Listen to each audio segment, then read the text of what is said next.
오늘의 큐티 말씀은 마가복음 9장 2절부터 13절입니다. 제목 주님을 따르는 자. 먼저 앞뒤 문맥을 살펴보겠습니다. 마가복음 9장 2절에 6일 뒤라는 단어가 나오는데 예수님과 제자들은 가이사랴 빌립보에서 함께 시간을 보내었습니다. 이곳에서 예수님은 제자들에게 자신이 누구인지를 물어보셨고 또한 고난을 받게 될 것을 예고하셨습니다. 그리고 제자들과 따르는 수많은 자들에게 말씀하십니다. 자기를 부인하고 자기 십자가를 지고 따르라. 어쩌면 십자가를 지고 예수님을 따르다 보면 억울하게 손해를 보고 때로는 힘들 수도 있겠지만 예수님은 천국의 영광에 동참할 것이라고 하십니다. 가깝게는 6일 뒤에 변화산에서 영광스러운 예수님의 모습을 보는 것과 후에 일어날 예수님의 부활과 성천을 말하는 것이겠지만 멀게는 우리에게도 하늘의 소망을 갖게 하십니다. 예수님과 제자들이 빌립보 가이사랴에 머물다가 6일 후에 베드로와 야고보, 요한을 데리고 높은 산에 올라가게 됩니다. 이른바 변화산 이야기입니다. 예수님께서 제자들 앞에서 변형되셨는데 세상 사람이 하얗게 할 수 없을 만큼 예수님의 옷이 하얗게 빛났습니다. 지금은 고난의 종으로 부름을 받아 이 땅에서 자기 백성을 구원하는 십자가 사역을 감당하고 있지만 예수 그리스도는 근본 하나님의 본체이십니다. 그래서 그분은 하나님의 영광 가운데 있음을 보여주고 계십니다. 문단을 나눠보겠습니다. 2절부터 8절은 영광스러운 모습으로 변하신 예수님, 9절부터 13절은 엘리야는 이미 왔다. 2절에 보면 영광스러운 모습으로 변형되는 본문은 마가복음 9장 2절부터 13절, 마태복음 17장 1절부터 13절, 누가복음 9장 28절부터 36절에 나옵니다. 6일 뒤에 예수님께서 베드로와 야고보와 요한을 데리고 높은 산으로 올라가셨는데 이미 회당장 야이로의 집에 들어갈 때에도 이미 3명의 제자들만 데리고 가셨습니다. 이 구절에서 말하고 있는 높은 산이 어느 산인지 구체적으로 밝혀지지 않고 있습니다. 어떤 사람들은 그것을 빌립보의 가이사랴에서 멀지 않은 헐몬산이라고 주장하고 어떤 사람은 에스드라엘론의 평야의 동북쪽에 위치한 다볼산이라고도 주장하기도 합니다. 3절에 보면 예수님의 옷이 하얗게 빛났습니다. 세상에 어떤 사람도 그렇게 희게 빨 수 없을 정도로 새하얗게 되었습니다. 4절에 보면 엘리야와 모세가 등장하는데 이스라엘 백성들이 가장 존경하거나 능력 있는 사람으로 봅니다. 그런 사람이 변화산에 있으니 굳이 험한 세상에 나가서 고난당할 필요가 없게 된 것을 베드로가 깨닫자 베드로는 초막을 지어서 머물자고 합니다.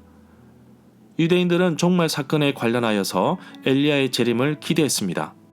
여기서 엘리야가 출현한 것은 예수님의 죽음이 이 종말 사건들과 결정적으로 관련이 있다는 사실을 나타내고 있습니다. 그러나 모세의 출현은 그의 모범을 따라 나타나리라고 예언된 그 예언자가 예수님 안에서 나타나는 사실을 증언하고 있다고 봅니다. 5절에 보면 베드로가 여기 있는 것이 좋으니 천막 셋을 세우자고 합니다. 하나는 선생님을 위하여, 하나는 모세를 위하여, 그리고 또 하나는 엘리야를 위해서라고 합니다. 랍비는 문자적으로 나의 큰 자를 뜻하지만 실제로는 선생님 하고 부르는 말입니다. 율법 전문가이자 선생인 서기관을 존경하는 뜻으로 부를 때에도 썼습니다. 7절에 보면 구름은 출애굽기 24장 18절, 40장 34절, 열왕기상 8장 10절에서 마찬가지로 하나님의 임재에 대한 표시라고 봅니다. 하나님의 음성은 마가복음 1장 11절에서는 예수님 혼자만 들었으나 이제 이곳 7절에서는 제자들에게 향한 것이며 모세와 같은 예언자인 예수님의 지시를 따르라고 명령하고 있습니다. 이 사건은 베드로후서 1장 17절부터 18절에도 언급되어 있습니다. 지극히 큰 영광 중에서 이러한 소리가 그에게 나기를 이는 내 사랑하는 아들이요 내 기뻐하는 자라 하실 때에 그가 하나님 아버지께 존귀와 영광을 받으셨느니라. 이 소리는 우리가 그와 함께 거룩한 산에 있을 때에 하늘로부터 난 것을 들은 것이라.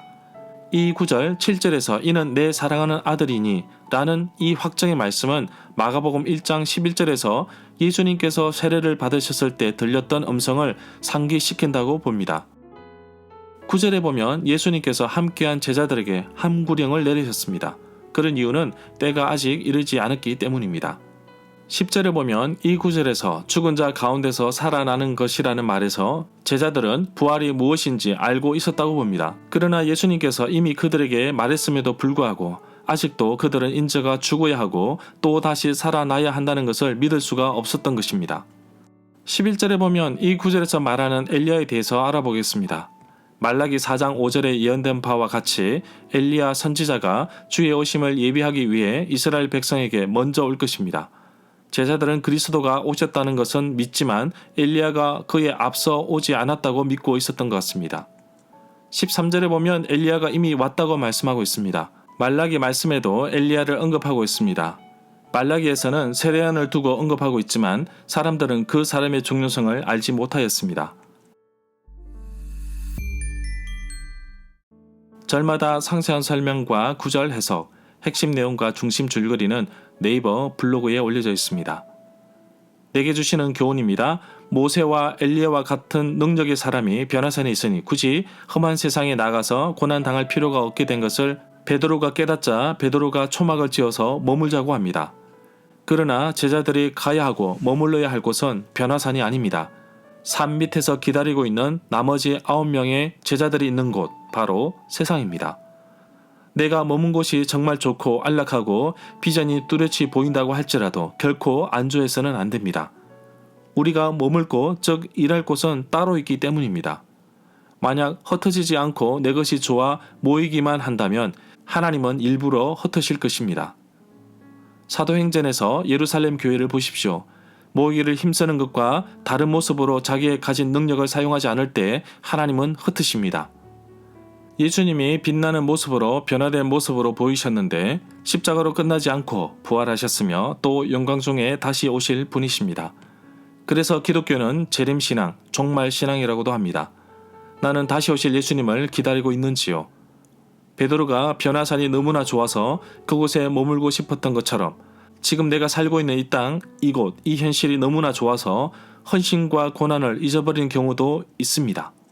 어쩌면 나도 베드로처럼 축복과 영광의 자리가 좋아서 그런 곳만 찾아다니지 않는지 생각하게 됩니다.